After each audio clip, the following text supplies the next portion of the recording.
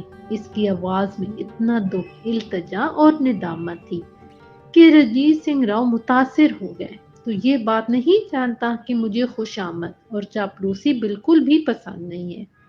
وہ غصے سے بولے۔ ان کی آنکھیں انگاروں کی طرح دیکھنے لگی۔ ہاں، بہت اچھی طرح جانتا ہوں۔ اگر آپ نے ہاں نہیں کی تو پھر؟ اس کی آواز بڑھا گئی۔ میری انکاری ہونے پر تو کیا قدم اٹھائے گا؟ وہ تیزی سے بولی۔ پھر میں آپ کے چرنوں میں سر پٹک پٹک کر جان دے دوں گا، اس نے ہجانی لہجے میں کہا۔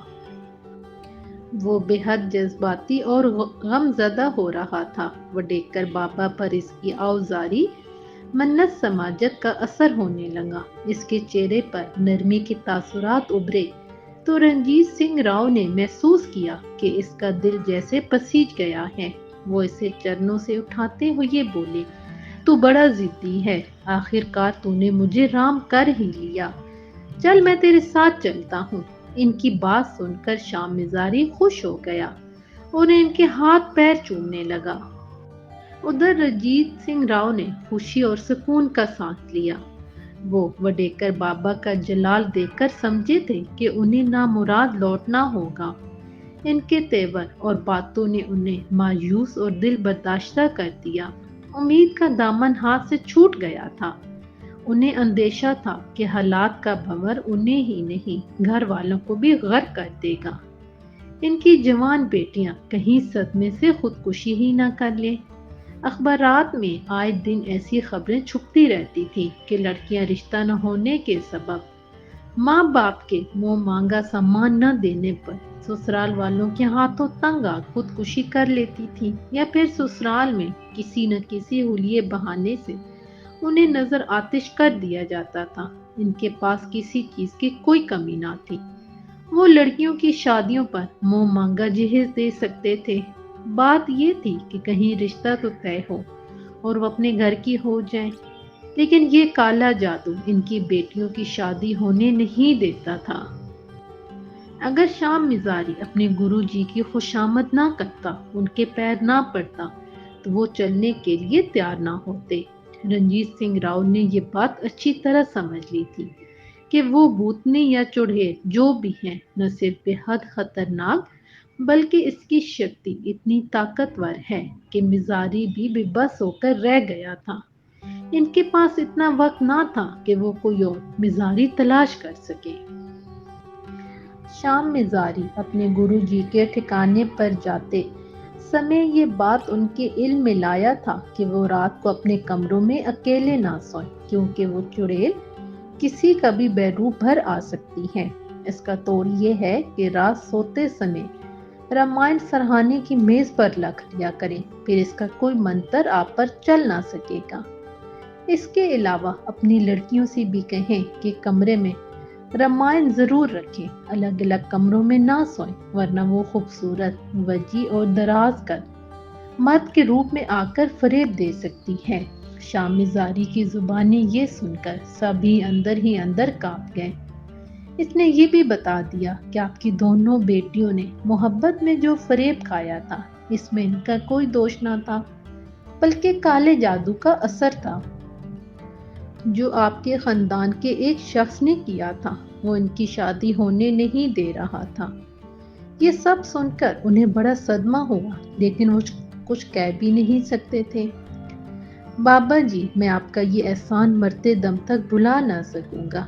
رنجیت سنگھ راؤ بھی انہیں ساتھ چلنے پر آمادہ دیکھ کر ان کے چرن چھوتے ہوئے سرشاری سے بولے، ہم تم پر اسی لیے دیا کر رہے ہیں کہ اس خبیث اور بدکار بھوتنی نے تم جیسے شریف اور سیدھے سادے انسان کو تنگ اور ہراساں کیا ہوا ہے۔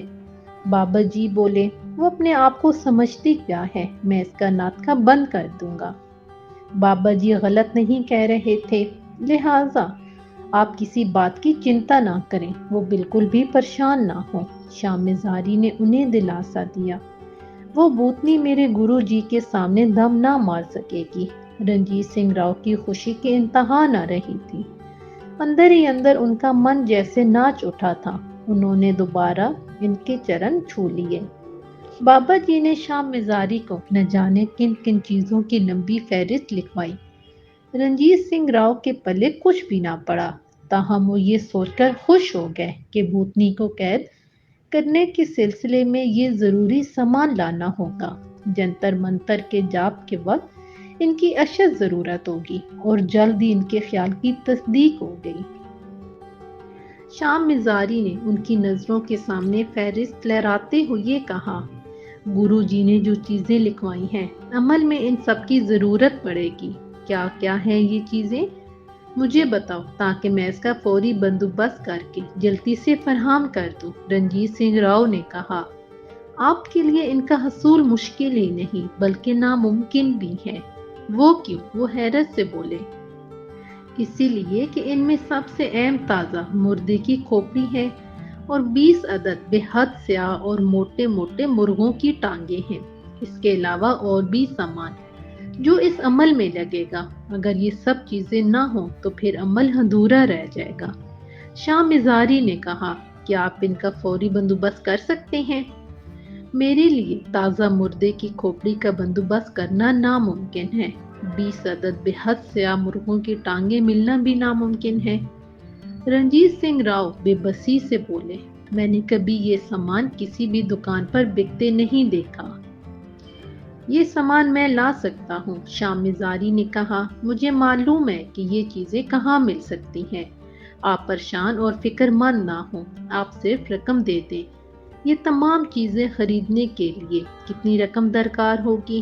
رنجیت سنگھ راؤ نے دریافت کیا، کم از کم 80,000 روپے کا خرچ آئے گا۔ یہ تو میں مول تول کر لاؤں گا، ورنہ 23,000 روپے میں بھی مشکل ہے۔ شام زاری نے بتایا، یوں تو ہفتوں اور مہینوں پرانی کھوپڑیاں بھی مل جاتی ہیں، لیکن تازہ مردے کی کھوپڑی کا ملنا آسان نہیں ہے۔